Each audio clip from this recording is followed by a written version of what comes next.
Hello friends, welcome to Software Testing Interview Question and Answer Part 2. In my last video, I already elaborated first 25 question and answer from software testing. So in this video also I will elaborate second set of 25 software testings questions and answer which interviewer can ask in case you want to attend any interview, whether it can be manual testing interview or whether it can be automation testing interview. In case you are new to my YouTube channel, please do subscribe my channel and do not forget to provide your suggestion or feedback. What is verification software testing? So in the software testing there is two important terms. One is verification and another is validation. This is two terms sometimes called as V and V, verification and validation. So verification will come first and then validation will come. So verification is the process of evaluating a system or component to determine whether the products of the given development phase satisfy the condition imposed at the start of the phase. Confirmation by examination and provision of objective evidence that specified requirements have been fulfilled.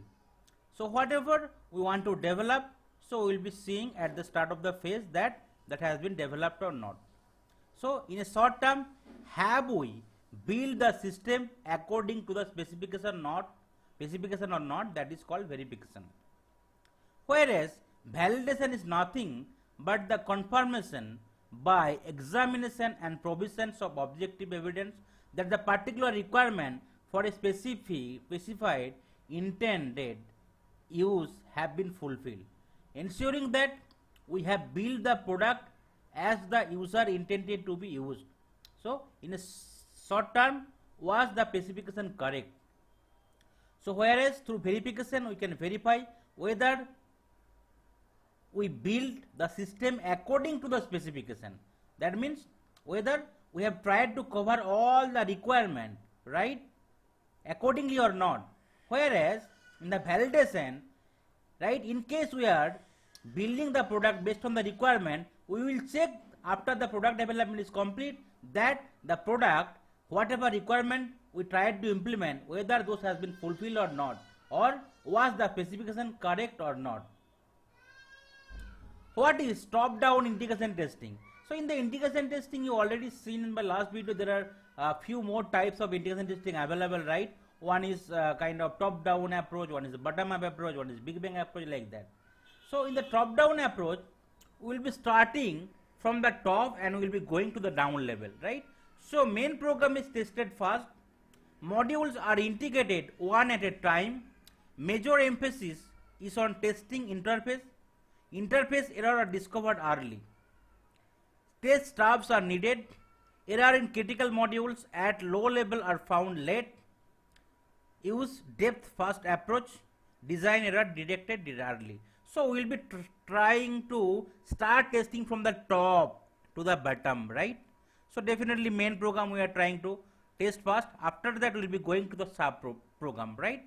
So that's why we will be performing the top-down app integration testing, where the stubs will be needed. So stubs are used as passive subprograms to allow high-level control routines to be tested when low-level component is unavailable. Whereas for the bottom-up approach, right, drivers will be required. So you need to remember stub and driver. So stub will be required for top-down, whereas bottom-up approach, so drivers will be required.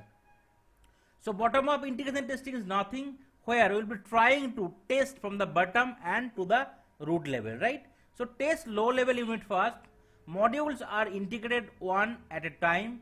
Test drivers are needed instead of tabs here, right? Error in critical modules at low level are found early. Uses breadth first approach. Design error discovered late.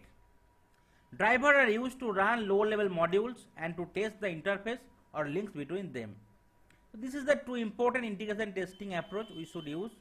right? One is the top down integration approach, the other one is the bottom up integration approach. What is maintenance testing? So if you know about the any of the life cycle of software testing or software development, right? First the development team will develop the product, then testing team will test the product. After that it will go to the production or go live. But once it is already implemented to the production still, right? In case of any problem is coming, any issue is coming, so developer need to fix them, testing need to analyze them, retest them. So that will happen in the maintenance testing or support. So testing changes to a software after it has gone into the production. Maintenance testing is something that can go for as long as the system is in use after it has gone into production. So problem with maintenance testing may be old code and their spec may be poor. Scope of the maintenance testing to be judged in relation to the change code, how much has changed, what area does it really affect, etc. Okay, sometime it warranty also can comes under the maintenance testing, right? After the productions deployment successful, still the developer or the testing team provides some of the warranty phases, right? It can be 1 month, 2 month time. So maintenance will be after the code deployed to the production. Any kind of support is required is called maintenance or support testing. What is waterfall model? So in the software development life cycle there are a lot of methodology, project methodology we can use, right? Waterfall, agile, incremental, like that, iterative. Okay, so the waterfall model is a linear process in which one stage is followed by the next. In the before agile came into the market, most of the project used to follow the waterfall model. First requirement was established, then we need to create the design, then we need to implement the code. Once the code is implemented, we need to complete the testing, and once the testing is successful, we will be releasing the code to the production environment. Whereas iterative process model is one that allows software developer to cycle through different development activity. The iterative process allows backtracking to the current problem. Suppose we are establishing requirement, creating design, implementing code, test system and releasing, right? But any point of time we can go back to the previous step. Suppose we already implemented the code, but still we see that, right, some problem is there. So we can go to the create design and establish requirement. Again we can create the or update the design. Again we can implement the code so that testing team can start the testing. In case testing also started and sometimes finding that more requirement need to be added, so they will stop the testing. So again it will be going to the established requirement, again modify the code, they will implement the code, again testing will happen. After that you will release will be there. So it is a kind of both way, kind of we can backtrack any kind of problem, right? The iterative process allows backtracking to the correct problem. So this is the different type of functionals and non-functional testing types. I have tried to jot it down here. So as part of functional testing, we can have unit testing, integration testing, system testing, sanity or smoke test, interface testing, regression testing, acceptance testing, right? Similarly, for the non-functional type, we can have performance, load, stress, volume, security, compatibility, recovery, usability, compliance testing. So in case someone asks that what is functional testing, what is non-functional testing, functional testing will be definitely to check the functional behavior, whereas non-functional testing is nothing but like to check the system's performance, how system is secured from the external threat, how it is useful for the third end user, right? How it is we are able to recover if any kind of breakdown is there. All this type of testing will be performed as part of non-functional. Security testing also can be performed as part of non-functional testing. What is web testing? So you could whenever you will be starting your testing, right, you could see a lot of different application, right? It can be web based application, it can be Windows based application, it can be client server application, it can be other application as well, right? So definitely web based application will also be an important part of the testing. So web testing is nothing but a software testing mechanism or principle to test website or web application for potential bugs, right? We will try to navigate to the website and we will try to operate different right, we will try to click on the different URL, we will try to validate the different field, we will try to add the values in the drop down or edit box. After that, we will try to click on some button. We will validate that whether something is happening, or in case we are clicking on some of the other link, right, are we able to navigate to that link or not. That kind of general testing will be doing as part of web testing. So it is a complete testing of web based application before making it live. Web based systems need to be checked completely from end to end before it goes live for end user. By performing website testing, an organization can make sure that the web based system is functioning properly and can be accepted by the real time user. What is cross browser testing? So cross browser testing is nothing. Suppose sometimes a particular company or client or customer using multiple browser as well as a mobile application, right? So they need to make sure that their web application is working in all the browsers, all the different operating system, even all the mobile application with different browser version, right? Sometime a particular thing is working in a, suppose say Firefox browser, but it can not be working, it may not be working in the I browser or Chrome browser, so we need to check in different browser, right? So cross browser testing is simply meaning to test a website or application in multiple browser and making sure that it works consistently and as intended without any dependency or compromise in quality. This is applicable for both web and mobile application. What is localization testing? This is one of the important non-functional testing we need to perform sometimes. So it is nothing but it is a testing procedure or process to check that the software is functioning when it is transformed into an application using a different language as required by the customer. Sometimes today we have created an application where we are using language as English. Sometimes it has been converted, it can be used in other kind of country where they will be using other language, suppose French, Spanish language instead of English. So in case we are just changing it to other language, right? So we need to check that all the functionality, all the user interface are working properly. In case after changing the language, right, whether in case I am hitting something, that is also working properly, just like before in the English language as well. So example is, suppose say a website is working fine in English language setup and now it is localized to French language setup. Changes in the language may affect the overall user interface and functionality too. So testing need to be done to check if these changes are working fine or not. So this is called as localization testing.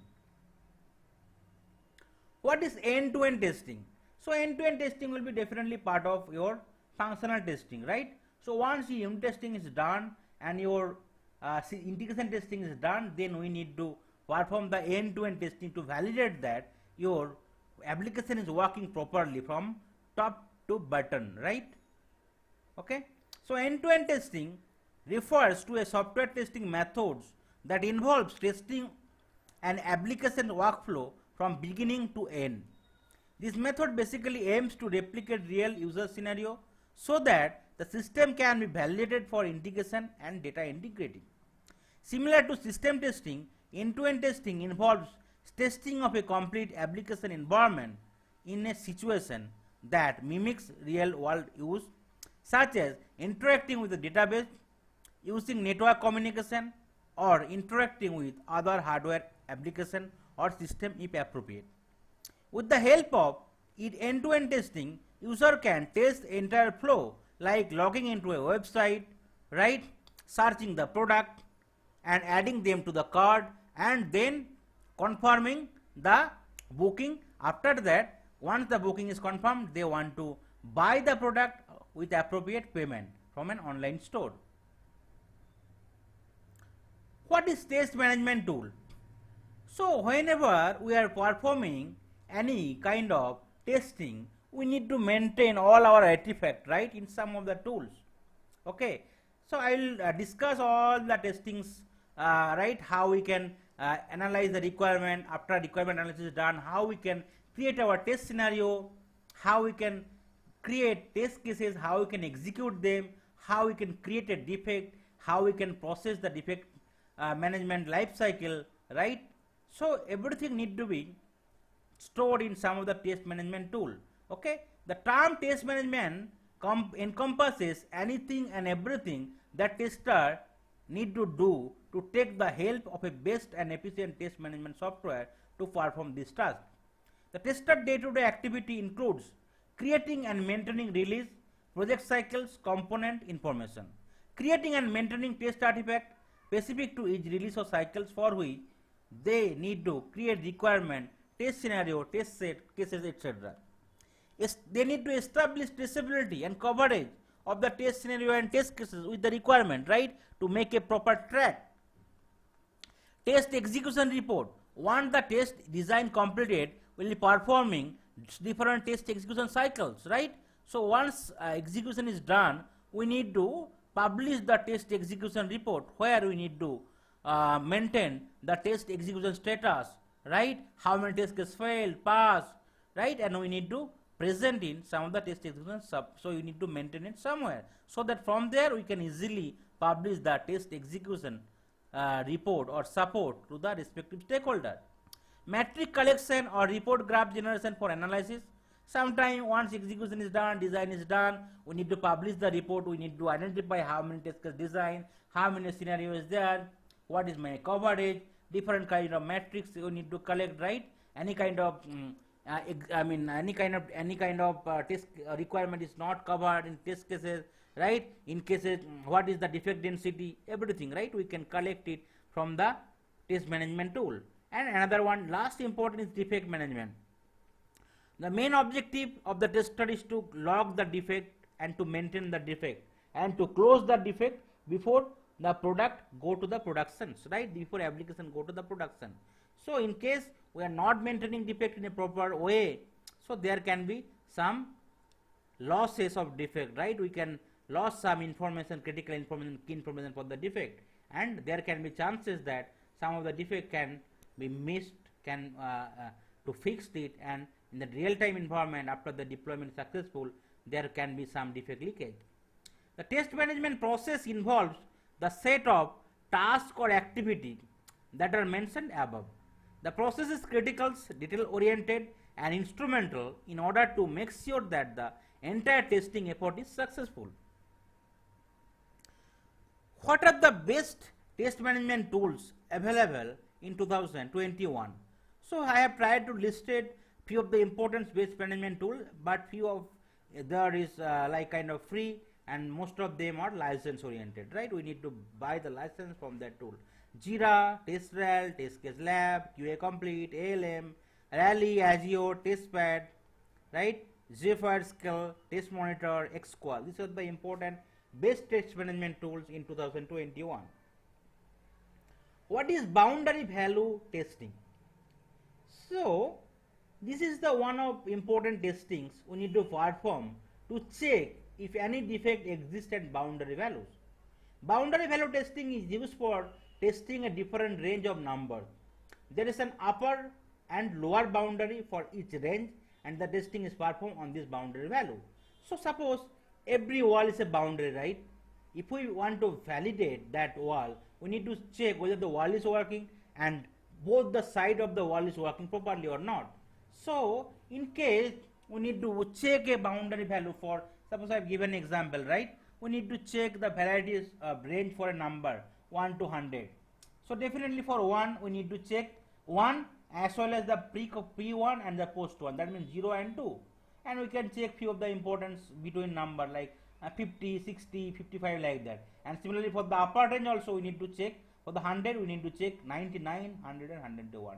So this is the boundary value for the number, right? So this is the one important testing through which we can check whether the range is working properly or not.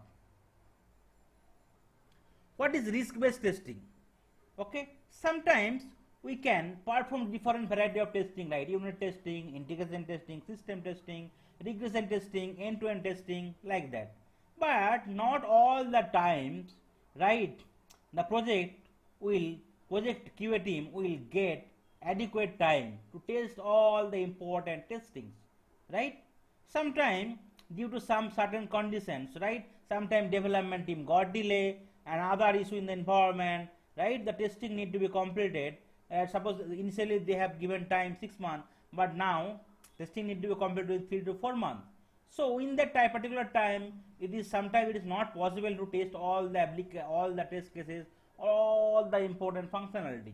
So we need to go with the risk-based approach. So in risk-based testing, the functionality or requirement are tested based on the priority or criticality.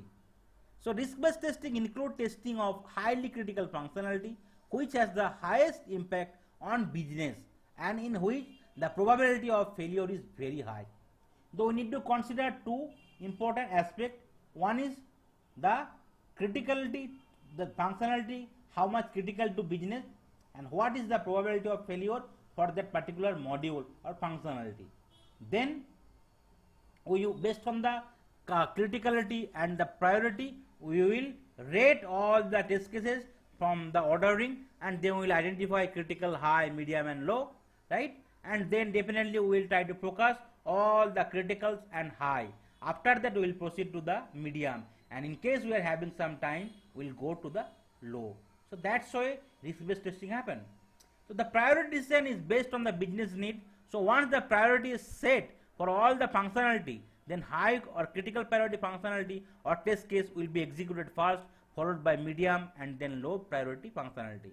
The low priority functionality may be tested or not tested based on the available time. What is PDCA cycles and where testing fits in? So these are 4 steps in normal software development process or software development life cycle. So SDLC, software development life cycle. In short, these steps are referred to as PDCA. So PDCA is nothing: plan, do, check and act. So plan is defines the goal and the plan for achieving that goal. So where we will set that what we need to do, and definitely for those things we will chalk out a plan to achieve all the aspects. Do or execute, it depends on the plan or strategy whatever we have developed, and based on that we will decide, right? And everything will be decided in the planning stage, and then it is done according to this phase. In the do, we will try to do whatever has been defined in the planning phase. Check. This is the testing part of the software development phase, where we will check that based on the requirement, whatever development has been completed, they are working properly or not, right? So this is the testing part of the software development phase. It is used to ensure that we are moving according to the plan and getting the desired outcome. Act. This step is used to solve if there is any issue occurred during the check cycle, right? In case any issue occurred and which is valid or critical or high, need to fix at the earliest, right? So it takes appropriate action accordingly and revise the plan if it's required. The developers do the planning and building of the project, whereas tester will do the checking part of the project, whereas acting will be done by both the developer and the testing team. What is API or application programming interface testing? So API is nothing but the application programming interface, which is a formalized set of software calls and routines that can be referenced by application program to access supporting systems or network services. So API testing is a type of software testing that involves testing application programming interface directly and as part of integration testing to determine if they meet expectation for functionality, reliability, performance and security. Since API lack a GUI, API testing is performed at the message layer. What is the difference between web application and desktop application, right? So by the name itself you could see, right? The web application means the testing of a website, whereas desktop means you are having a application in your desktop, right? And you need to open it with some relevant credential. After that you can test. So main difference between a web application and desktop application is that a web application is open to world with potentially many users can access the application at the same times from the different zone, from the different location, So load testing and test testing are important, as well as all the applications are open to everyone, right? So we need to perform security testing to make it secure, and that we can minimize the threat from the external. Whereas desktop, it will be definitely open from your desktop or application or mobile like that, right? So definitely you will be using from your particular with credential, so there is a less chances, right? Okay, of kind of that it will I mean, even we can also minimize the load testing or test testing or the security testing. Instead of that, we need to focus on functional testing. So that is the basic difference for the web and the desktop application testing. What are the different models available in SDLC or software testing life cycle? Software development life cycle means project methodology or models. One is the waterfall model, spiral model, prototype model, hybrid model, agile model, incremental or iterative model, and the rapid application development or RAD model. These are the different project methodology available or we can follow in the SDLC, software development life cycle. What is defect? So whenever we are talking about the testing team, it can be functional testing team, it can be automation function testing team. Our main objective is to certify the product, and to certify the product, we need to make sure that there is no defect exist in the system. Defect means the flaw or fallacy in the system, right? So in case of any defect is there, we need to notify the developer and we need to fix. They need to fix the defect so that our minimal or with zero defect or the code will be deployed to the production, and it will be successfully deployed and it can be continue in the production environment. So defect is a flaw or an error in the application that is restricting the normal flow of an application by mismatching the expected behavior of an application with the actual behavior. The defect occurs when any mistake is made by a developer during designing or building of an application, and when this flaw is found by a tester, it is termed as a defect. It is responsibility of a tester to do thorough testing of an application to find as many defects as possible to ensure that a quality product will reach to the customer. So defect can be trivial defect, it can be a low defect, a medium defect, it can be high or critical defect, right? So as much as possible, tester responsibility to find out the defect, to notify it to the developer, so that all the defects should get fixed before it and the quality product should be handed to the customer. What is the defect or bug life cycle? Sometimes defect can be termed as a bug, right? So defect life cycle, also known as bug life cycle, is a cycle of a defect from which it goes through, covering the different state in its entire lifespan, right? This start as soon as any new defect is found by a tester and come to an end when a tester closes the defect, ensuring that it would not get reproduced again. So first the defect will be right. Once the defect testing team is found a defect, it will be logged in the defect management tool, right? It will be new status. After that it is new, it will go to the developer.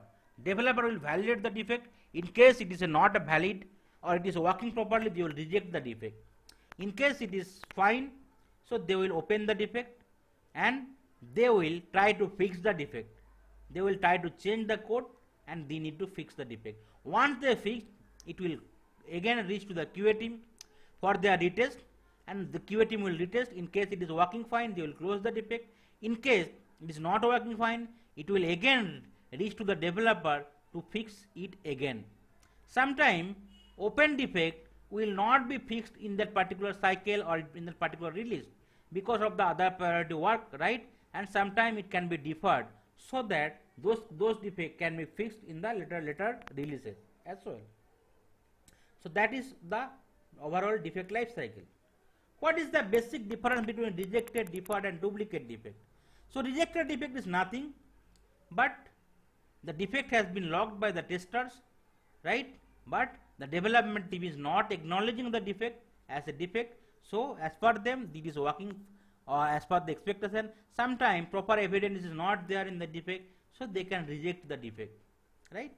Duplicate defect. If the developer finds the defect as same as any other defect or if the concept of the defect matches of any other defect, the developer change the status as duplicate. So in case the similar defect already we raised it and still in open status, then the developer might or even testing team might raise change it to duplicate defect. Deferred is nothing in case developer feels that the defect is not of very important priority and it can get fixed in the next releases without impacting the major functionality, right? Okay, so that they will try to fix in the next releases, or so in such a case they can change the status of the defect to the deferred from the open status, right? From the open status it can be deferred. What are the guidelines for implementing defect life cycle? Though there are a lot of guidelines available as part of software testing life cycle, so it is very important that before starting to work on the defect life cycle, the whole team clearly understand the different states of the defect, right? So both the development and QA team should understand the defect life cycle properly. What are the different status, how it can be assigned, how it can be tracked, like that. Defect life cycle should be properly documented to avoid any confusion in the future. It should be documented as part of the development strategy. It should be documented as part of the testing strategy. Make sure that each individual who has been assigned any tasks related to the defect life cycle should understand his or her responsibility very clearly for better reason. Each individual who is changing the status of a defect should be properly aware of the status and should provide enough details about the status and the reason for putting the status, so that everyone who is working on that particular defect can understand the reason of such a status of a defect very easily, right? So whoever is working, and in case anyone is changing the status, they very much should know the thing whatever they are doing, right? So that it should not distract it. The defect tracking tool should be handled with care to maintain consistency among the defect and thus in the workflow of the defect life cycle. So these are the primarily main 5 guidelines for implementing defect life cycle. What happens if a tester still find an issue in the defect that is already fixed by the developer, right? So in case it is fixed by the developer, it will come for the testing team for the retest. The tester can mark the state of the defect as reopen if he still finds an issue in the fixed defect, and the developer get assigned to a developer for verifying and fixing it again, right? In case it is fixed, then testing team will close the defect. When is the defect changed to a deferred state and in the defect life cycle? When we used to change to a deferred state? So we already mentioned, right? So deferred is nothing, means that the defect can be fixed in the next release or upcoming releases, right? So when a defect that is found is not of very high importance and the one which can get fixed in the later releases are moved to a deferred state in the defect life cycle process. So this is all about for today's session, 25 interview question answer from software testing. I will create more videos so that the candidate can learn the software testing concept along with the defect life cycle and the agile methodology, and definitely he can crack any kind of interview. It can be manual testing or it can be automation testing interview. Thank you.